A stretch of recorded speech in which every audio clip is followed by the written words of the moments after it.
Hi again, everyone. I'm Ethan Zindler with Bloomberg New Energy Finance. We're a division of Bloomberg that focuses on the clean energy markets and energy markets in transition more generally.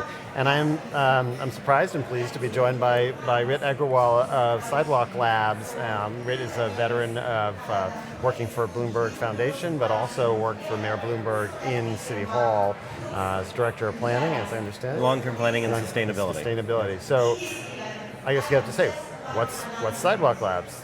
So Sidewalk Labs is a new firm just founded a couple of months ago, focused on developing urban innovations for cities potentially all over the world.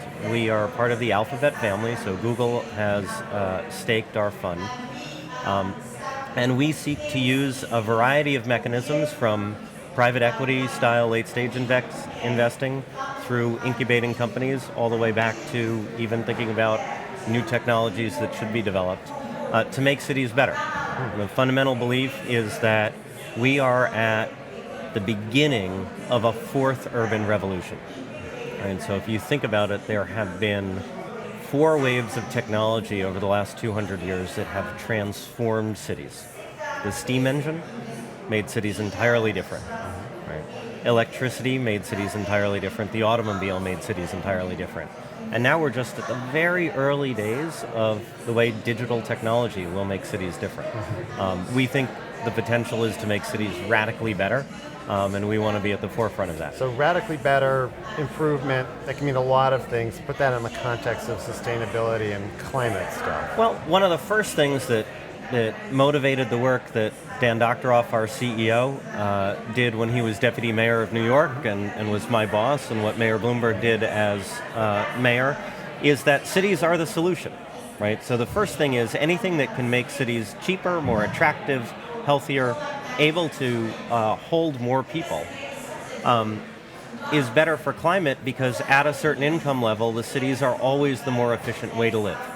Right? And so you look at any OECD country, the average carbon footprint of the urban dweller in the largest city is usually less than half that of the nation as a whole. So that's the first connection.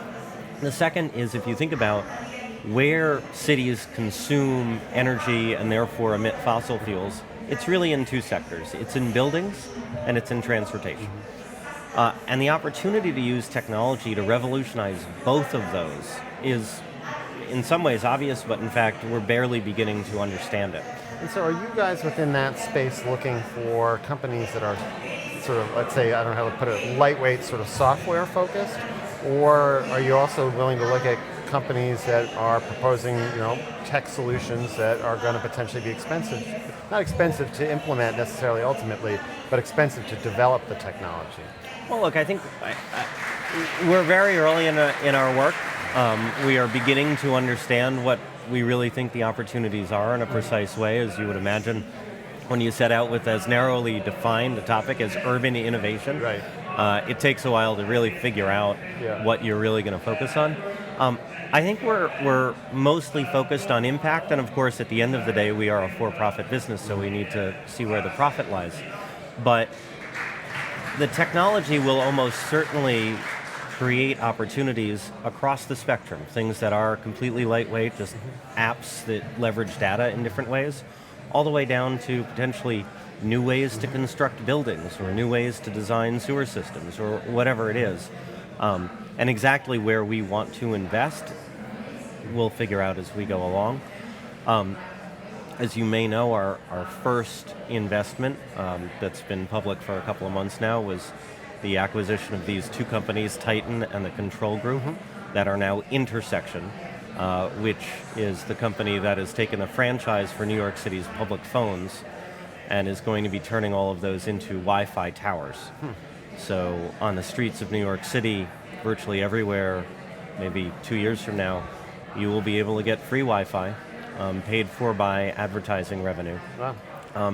And it offers the beginning of a system of how you might think about other things going on in the city, how you might keep track of how many people are on the street at a given time, which actually leads you to think about, well, maybe there are safety issues. On the other hand, maybe this is a driver of real estate value. As we know, retail rents are driven by footfall, right? Any number of things where you want to keep track of what's going on in a city, whether it's for security or management, whatever. There are ways to think about that better when you have a Wi-Fi system. So the sky's the limit in a lot of ways. I've been told I'm on my last question, which means I probably have about 30 seconds to answer this, but I did want to ask, the big announcement by Bill Gates and others to put a lot of new money into early stage energy technology investing, is that something that you think is going to help move the needle along with the efforts that you guys are making? Look, I think there is no question that the world needs as much investment in clean energy technology and deployment as possible. So I think any investment, especially from the private sector and savvy investors, is good for the overall challenge. Great. Well, thanks so much, Rick. Great to see you again. Good to see you. Thanks for joining us for a quick one here. I appreciate it. Ethan Zindler with Bloomberg New Energy Finance and Rohit Aggarwala from Sidewalk Labs is one of my guests. Thanks very much.